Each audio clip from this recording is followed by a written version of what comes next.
আসসালামু আলাইকুম ভিউয়ার্স, সবাই কেমন আছেন? আমি তো আলহামদুলিল্লাহ ভালো আছি। রোজা রেখে সবাই সুস্থ আছেন তো? আমি মোটামুটি আল্লাহর রহমতে ভালোই আছি।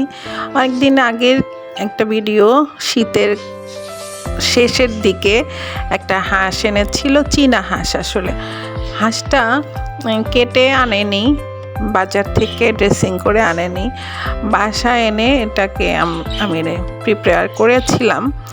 তো আমি আসলে কখনোই আগে হাঁস ছিলাছিলি করিনি।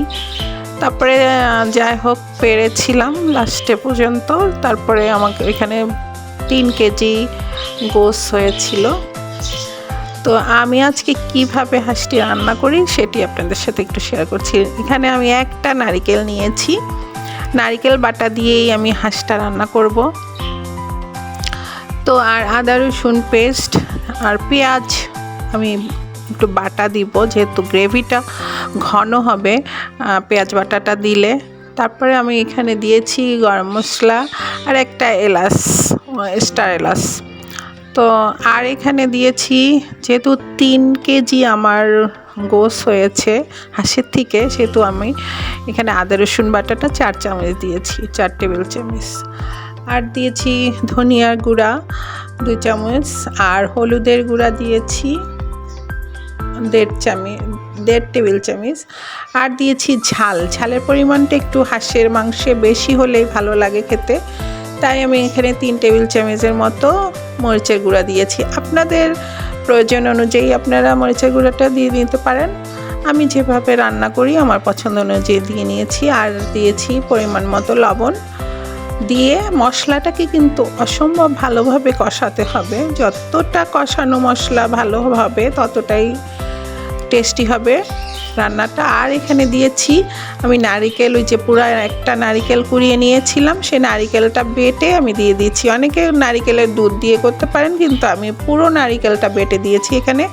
তাতে গ্রেভিটা অনেক ঘন হবে এবং খেতে সুস্বাদু হবে।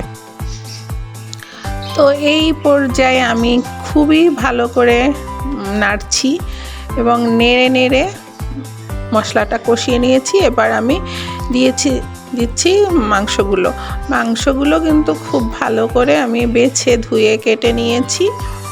এরপরে এই হাঁড়িটা আমার ছোট হয়ে গিয়েছিল, এর জন্য আমার হাঁড়িটা পাল্টাতে একটা বড় হাঁড়ি নিয়েছি। তো আমি মাংসটা কষাতেছি। আর এই মুহূর্তে আপনাদের কাছে একটি বিশেষ অনুরোধ, আপনারা যারা ইউটিউব চ্যানেলে এই মুহূর্তে আমার এই ভিডিওটি দেখছেন তাদের সবার কাছে অনুরোধ যে আমাকে একটি সাবস্ক্রাইব করবেন এবং লাইক দিয়ে যাবেন, আর ভালো ভালো কমেন্ট করে আমাকে উৎসাহ প্রদান করবেন। আর যারা আমার ফেসবুক পেজে দেখতে পাচ্ছেন তাদের কাছেও একটা অনুরোধ, তারা একটি ফলো দিয়ে যাবেন এবং লাইক দিয়ে শেয়ার করবেন বন্ধুবান্ধবদের মাঝে, তাতে আমি উপকৃত হব। তো এই যে দেখতে পাচ্ছেন মাংসটা কষানোর জন্য আমি দিয়ে দিয়েছি এবং এই পর্যায়ে কষানোটা হয়ে গেছে পাক্কা 1 ঘন্টা আমার লেগেছিল।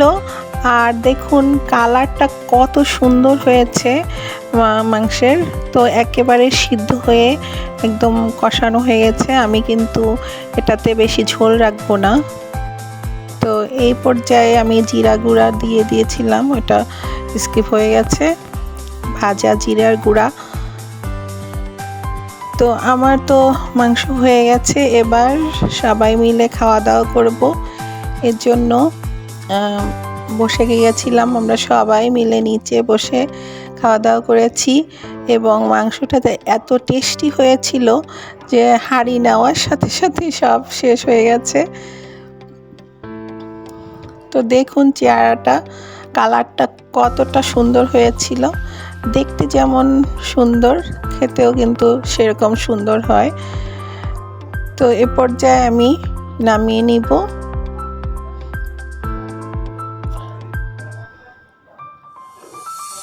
ঝোলটা একদম এভাবে রাখবেন। তো সবাই মিলে খাওয়া দাওয়া হলো, নিচে বসেই সবাই খাওয়া দাওয়া করলাম আমরা এই হাঁসের মাংস দিয়ে। আসলে চালের রুটি দিয়ে খুব ভালো লাগে, তো ওটা আর বানাতে পারিনি। আজকে এই পর্যন্ত, আল্লাহ হাফেজ।